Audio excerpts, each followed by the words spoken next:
हाँ जी, कंप्यूटर जी में आपका स्वागत है। तो आज हम बात करेंगे माइक्रोसॉफ्ट वर्ड पार्ट 3 के बारे में। तो हमें चाहिए माइक्रोसॉफ्ट वर्ड, मैंने इसको ओपन किया और जैसे कि मैंने आपको लास्ट जो है यहाँ पर पेज मैं करवा चुका हूँ। तो आज हम स्टार्ट करेंगे टेबल। टेबल को बनाने के लिए जैसे कि आपके पास यहाँ पर इंसर्ट टेबल है एंड ड्रॉ टेबल है। आप यहाँ से भी मनपसंद अपने अनुसार कॉलम एंड विड्थ यहाँ पे रो को चूज़ कर सकते हैं। जैसे कि फिर मैंने यहाँ पे अगर मान लीजिए अपनी मर्ज़ी से बनाना है तो इंसर्ट टेबल करूँगा। जैसे कि मैंने मान लीजिए यहाँ पर 5 और 3 किया है, तो रो हमारे पास 3 है और कॉलम हमारे पास 5 है। मैं इसको जैसे ओके करता हूँ, आप देखेंगे यहाँ पे 1 2 3 4 5 जो पार्टीशन के तौर पे आता है वो हमारे कॉलम होते हैं। जो हमारे लाइनों में चलते हैं जैसे कि 1 एंड इसके बाद 2 एंड ये 3, ये हमारे रो होते हैं। इसके साथ ही जैसे कि मैं आपको बताऊँ यहाँ पर इसके फंक्शन, जैसे कि अब जब भी आप यहाँ पे अगर वाइट पेज पे क्लिक होता है आपका कर्सर, तो ना तो डिज़ाइन शो होता है ना ही यहाँ पे लेआउट आता है। जब भी आप टेबल के अंदर होते हैं तो आपके पास में डिज़ाइन भी आता है और लेआउट भी आता है। तो जैसे कि अब इसके डिज़ाइन, जैसे अब आपके पास यहाँ पे टेबल के स्टाइल ऑप्शन है, जो कि टेबल का स्टाइल आप यहाँ से कोई भी एक वन आप यहाँ से चूज़ कर सकते हैं। जैसे कि मैंने यहाँ पे टोटल 6 के 6 एक्टिव कर दिए हैं ऑप्शन इसके। अब मैं इस ऑप्शन में से किसी भी एक डिज़ाइन को सिलेक्ट करता हूँ तो आप देखेंगे कि ये डिज़ाइन यहाँ पर क्लियर है। किसी भी लास्ट कॉलम को हटाना है तो आप हटा भी सकते हैं, फर्स्ट कॉलम को हटाना है तो हटा भी सकते हैं एंड इसको सिलेक्ट अनसिलेक्ट यहाँ से किया जा सकता है। उसके साथ ही अगर आपको बिल्कुल नॉर्मल करना है तो आप नॉर्मल भी कर सकते हैं। आप अपनी मर्जी अनुसार किसी भी बॉर्डर का लाइन अगर चेंज करना चाहो तो यहाँ से चूज़ करो, ड्रॉ टेबल से जाके अपनी मर्जी अनुसार आप यहाँ पर चेंज कर सकते हैं। आप यहाँ से कलर भी ले सकते हैं, जैसे कि मैंने यहाँ पे कोई कलर चूज़ किया एंड जाके इसको कलर को क्लिक कर दिया। रेज़र की हेल्प से आप इसे मिटा भी सकते हैं। उसके बाद इसके बीच में कभी भी कलर आपको फ़ील करना है किसी भी सेल के अंदर, तो आप यहाँ से जैसे कि शेडिंग में जाएंगे और कलर फ़ील कर देंगे, ये आपका यहाँ पे सेल में आ जाएगा। उसके बाद आ जाता है यहाँ पे बॉर्डर। जैसे कि अब यहाँ पे बॉर्डर नहीं है, अगर आप बॉर्डर बनाना चाहते हैं तो टॉप में यहाँ पे बॉर्डर को बना सकते हैं। जो आपका डिज़ाइन होगा वो यहाँ पे आ जाएगा एंड ये इसका है विड्थ। जितना आप विड्थ चाहो टेबल पे आप यहाँ पे ड्रॉ कर सकते हैं, वो विड्थ यहाँ पे आ जाएगा। इसके साथ ही है लेआउट। यहाँ पर लेआउट को भी हम कुछ इस तरीके से यूज़ करेंगे, जैसे कि मैंने यहाँ से ड्रॉ से हटा दिया है एंड लेआउट में आ गया। जैसे कि आप चाहते हैं लेआउट को सिलेक्ट करना यानी सेल को, तो ये सेल को सिलेक्ट करने के लिए है, चाहे आप सेल करो या कॉलम को कर दो या आप किसी भी रो में रख कर सकते एंड पूरे रो को भी एंड टेबल को भी सिलेक्ट कर सकते हैं। ये सारा आपका फंक्शन टेबल के लिए काम करता है। उसके बाद है यहाँ पे आपकी प्रॉपर्टीज़, यहाँ पे आपका ग्रिड व्यू जो आपको यहाँ पे शो करता है। उसके बाद आता है आपका यहाँ पे डिलीट का ऑप्शन। यहाँ पे आप अपनी मर्जी अनुसार किसी भी रो एंड कॉलम को डिलीट कर सकते हैं या सेल को भी, जब भी आप किसी पे भी कर्सर रखते हैं तब। किसी नए रो को बनाना है तो आपको अबव एंड बिलो के लिए बॉटम यानी कि नीचे, जैसे कि अबव करना है तो आप यहाँ से ऊपर की तरफ बना सकते हैं। लेफ़्ट एंड राइट यहाँ से आप कॉलम को भी नया बना सकते हैं, रो को भी ले सकते हैं। ये यहाँ पे कंप्लीट होता है। जैसे मान लीजिए इसके बीच में ही पार्टीशन देना है तो सेल स्प्लिट करना है 2 बाई 2, अगर आपने ओके कर दिया तो इसके बीच में यहाँ पर कॉलम भी और रो भी बन जाता है। अगर आप इसके टेबल को स्प्लिट करना चाहते हैं तो आप हेडिंग के तौर पे यहाँ पे स्प्लिट करेंगे, आपका फर्स्ट रो जो है ऊपर चला जाएगा, बाकी का बॉटम में आ जाएगा। कंट्रोल जेड की हेल्प से फिर वहीं वापस आ जाएंगे हम।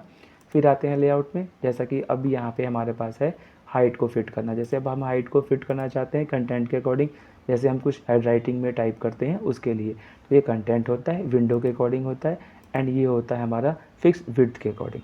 किसी की भी हाइट को इंक्रीज़ करना आप यहाँ से इंक्रीज़ कर सकते हैं एंड यहाँ पे विड्थ के लिए, ठीक है। आप किसी भी कंटेंट को, जैसे कि आपने यहाँ पे लिखा हुआ है, सिलेक्ट करने के बाद इसको centre, bottom, left, right and इसको डायरेक्शन भी दे सकते हैं। ये सब टेबल के लिए ही होता है आपका डिज़ाइन एंड लेआउट। इसमें आपने मान लीजिए किसी भी रो के अंदर अल्फ़ाबेटिकली नेम लिखा है, आप इसको सिलेक्ट करके इसको शॉर्ट भी कर सकते हैं A to Z। उसके बाद आप इसको किसी भी फॉर्मेट में कन्वर्ट भी कर सकते हैं, जैसा कि आपने टैब के अकॉर्डिंग अगर किसी को करना है कंटेंट को, या फिर आप इसको जो है यहाँ पर टैब के अकॉर्डिंग नहीं, किसी कॉमा में, अदर में आप यहाँ पे किसी भी मतलब अल्फ़ाबेटिकली A या 1 2 3 यूज़ करके उसको यहाँ पे यूज़ कर सकते हैं। उसके बाद अगर आप जो टेबल कुछ बनाते हैं प्लस माइनस करने के लिए, उसमें आपका फॉर्मूला जो है ये सम जो काम करता है, ये मैं नेक्स्ट वीडियो में आपको बताऊंगा कि कैसे हम इसमें यहाँ से प्लस करेंगे। इसी के साथ ये हमारा मार्जिन था। तो मेरा टेबल का कंटेंट यहीं पे ये मेरा मार्जिन है पेज के अकॉर्डिंग, यानी कि टॉप बॉटम जैसे कैसे यूज़ करते हैं इसके लिए। इसी के साथ जो हमारा टेबल का कंटेंट है ये मैंने आपको यहाँ पे कंप्लीट कराया है। टेबल में हमारा ये फंक्शन इंसर्ट एंड लेआउट काम करता है। मैं इसको यहाँ से कट करके फिर मैं आपको समझा देता हूँ पिक्चर और यहाँ पे क्लिप आर्ट। पिक्चर के लिए जैसे कि आप यहाँ पे यूज़ करेंगे जैसे मान लीजिए आपने किसी भी पिक्चर को क्लिक किया, आप उसके आइकन पर क्लिक करने के साथ ही आपके पास कोई भी वन पिक आप यहाँ से आपके सिस्टम में जो भी है, आप वहाँ पे पिक्चर को ओपन करेंगे। पिक्चर आपके सामने आते के साथ में ही इसका फॉर्मेट टूल आ जाता है। आपने इसको यहाँ पे सिक्योर करना है ताकि वो वर्ग में आ जाए। वर्ग में आने के साथ ही पिक्चर को अपनी मर्जी अनुसार हाइट एंड विड्थ को एडजस्ट कर सकते हैं। एंड 2 पिक को लेने के बाद आप इसको फ्रंट और बैक भी यूज़ कर सकते हैं। टेक्स्ट के साथ में भी बिहाइंड टेक्स्ट और फ्रंट टेक्स्ट भी कर सकते हैं। ये इसका हाइट एंड विड्थ के लिए होता है, जितना आप एडजस्ट करेंगे। एंड इसका ये विड्थ, और इसको क्रॉप करना चाहते हैं तो क्रॉप भी कर सकते हैं आप अपनी मर्जी अनुसार, जैसे कि मैं इसको टॉप से कर रहा हूँ अभी। फिर उसके बाद इसमें आता है यहाँ पे ब्राइटनेस के लिए जितना आपने प्लस करना है, जितना आपने माइनस में जाना है, जितना आपने कॉन्ट्रास्ट को प्लस में लेके जाना है, फिर माइनस में जाना है। उसके साथ फिर रीकलर में जैसा आप चूज़ करना चाहें अपनी मर्जी अनुसार इसको यूज़ कर सकते हैं। एंड कंप्रेस आपका ऑटोमेटिकली जब आप इसको सिक्योर करते हैं, आप अपनी मर्जी अनुसार कंप्रेस कर सकते हैं। फिर पिक्चर को चेंज करना है तो आप यहाँ से जाके फ़ोटो को कोई भी जैसे आप जाके किसी अदर पिक्चर को चेंज कर सकते हैं। रीसेट करना है, फ़ोटो का जो एक्चुअल साइज़ होगा उसमें आ जाएगा। जैसे टेबल के अंदर स्टाइल था वैसे ही पिक्चर के अंदर स्टाइल है। आप यहाँ से कोई भी स्टाइल को अपनी मर्जी अनुसार चूज़ कर सकते हैं। उसमें आता है फिर आपका पिक्चर का शेप। आप कोई भी यहाँ से जो शेप है यूज़ कर सकते हैं। जैसे मान लीजिए आपने हार्ट शेप में करना है पिक्चर वहाँ पे हार्ट शेप में हो जाएगा। किसी को भी बॉर्डर देना है, आप अपने बॉर्डर लाइन को चूज़ कीजिए। जितना मर्जी चाहो आप अपना उसका विड्थ दे दो। एंड उसका यहाँ से इफ़ेक्ट जो देना चाहो आप यहाँ से चूज़ कर सकते हैं। जो आपको 3D शैडो जो आपको लगे वहाँ पे आप इसको यूज़ कर सकते हैं। उसके साथ ही आपका यहाँ पे आता है पोजीशन में जैसे कोई टेक्स्ट को आप टाइपिंग करने के साथ यूज़ करते हैं तो उसके लिए है 2 लाइनों के बाद पिक्चर को right and left top bottom कर सकते हैं। ये हमारा था पिक्चर टूल। इसी में इंसर्ट पिक्चर के अंदर आता है हमारा क्लिप आर्ट, जो हमारी माइक्रोसॉफ्ट वर्ड की विंडो के अंदर हमें राइट हैंड पे यहाँ पे देता है। जैसे कि मैं यहाँ पे ट्री वर्ड लिखूँगा, जो हमारी कार्टून वाली स्केच वाली पिक्स जो होती हैं वो हमारे सिस्टम में यहाँ पे होती है। जैसे कि मैंने यहाँ पे जो है मेरे पास ऑप्शन में जैसे मैंने ट्री लिखा तो पिक यहाँ पे आ जाएगा। पिक को जैसे आप यहाँ पे इंसर्ट करेंगे आपके पास ये डायग्राम पे आ जाएगा। ठीक है, इंसर्ट करने के साथ टूल्स आपका फॉर्मेट के सारे वही काम करेंगे जो आप अपने पिक्चर में अप्लाई कर चुके हैं।